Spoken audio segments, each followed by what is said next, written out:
In this video, I will walk you through a couple of specifics on our ideas behind the OneForm profile, the OneForm document, and how we think this can really help you be more efficient in your audits. Okay, so what I've done here is I've created a new engagement file up until the point that I got this profile selector, and I'm just going to pick the OneForm plus profile and click OK.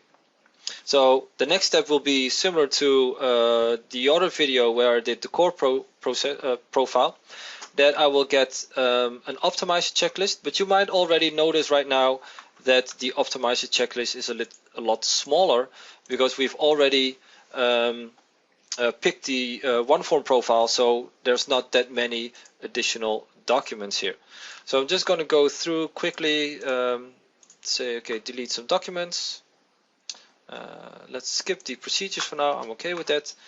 Go to the next step and now delete those documents from my engagement file. Okay, that's all fine. Go back to working papers. I'm going to say okay too. Now right away you can see that the dashboard looks a whole lot different.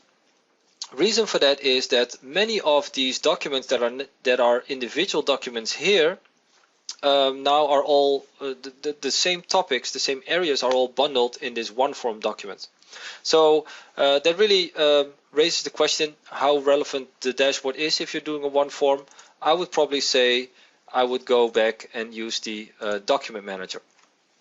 Now, showing you all the files here, it right away also shows you the difference between a OneForm profile and the core profile. So you can see my whole planning is actually only this part, these many documents. So we still have the materiality calculation, the FSA, and a risk report because we're in the OneForm Plus. So we still want to use risks and controls through the risk dialog. But you can see even out of these documents, 3 of them are risk reports. And that is because most or all of your documentation you will do in the OneForm document. So having a look in more detail at this OneForm document, we've taken the ISA documentation, the documentation ISA, and based on that we've selected which areas should be addressed here in the OneForm memo. So going here to my preliminary engagement activities, for each paragraph we show you which corresponding full checklists or full documents are available. So 405, 410, 415 would cover the same things as these paragraphs do here in OneForm. Now the big difference is, and that's where you get your time savings, that this is free form, so you don't have to go and check all the little questions in the checklist. You just go in free form and you just document whatever you know about this engagement, whatever is relevant, deadlines, so it's much more free.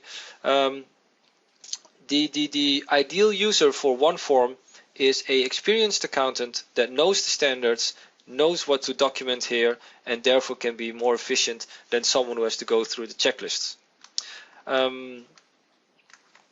We also suggest, or the idea was to, we designed OneForm for more of the micro audits, the smaller engagements where usually a couple of lines of documentation might hit the key the key issue for one of those paragraphs. But we now find that there are firms that want to use this for larger engagements as well. And what they like about it is that it still gives you a framework, but it also forces the actual team member, the user, to think about the audit, think about the client, and what is it that I need to document here. So those are some relevant, some ideas why we did the OneForm. Now, one thing that's very important, and sometimes it's kind of lost in because people always only look at OneForm for the micro audits. One of the issues we had is that you cannot say this is a micro audit, this is a large audit. Well, of course, it's easy for a listed company audit, and it's easy for a self-owned, family-owned small business like a bakery store or something. But within audits, I think there's a lot between that very small one and that very large one. And you cannot predefine that easily. So what we've decided to do is to give you the option in OneForm to say for each and every area, if you want to use the freeform narrative that we're looking at right now, or if you would prefer to use the full checklist that is still available in the template.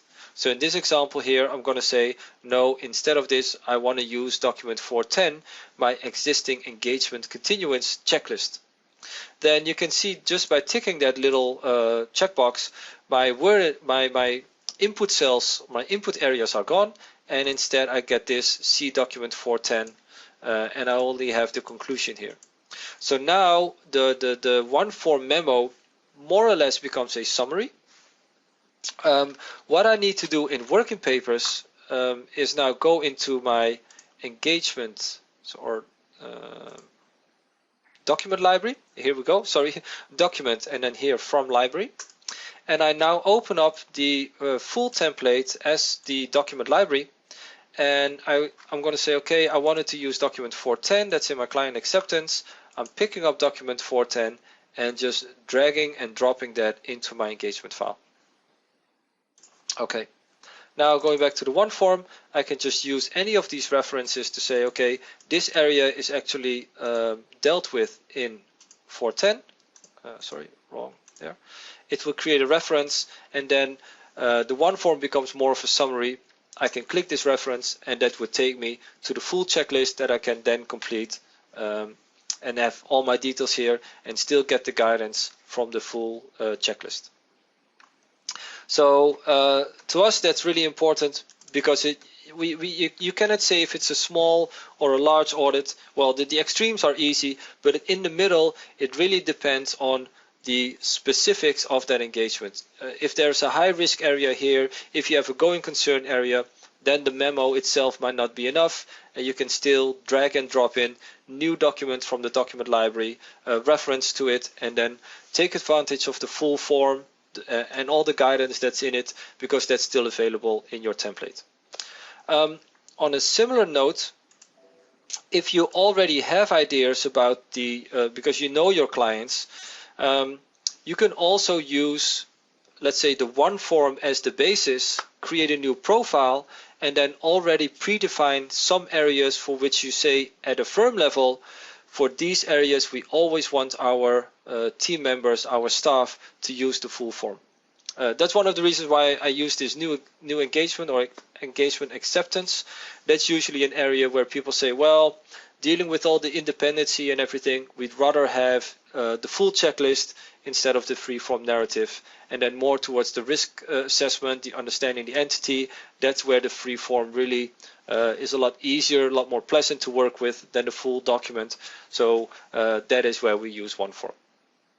Okay, so just to show you, at the engagement level, you can pick and choose. You can combine OneForm with the full checklist, but you can also do that at the firm level, create your own profiles, and really select the documents that you think together make up the ideal audit file for your average client.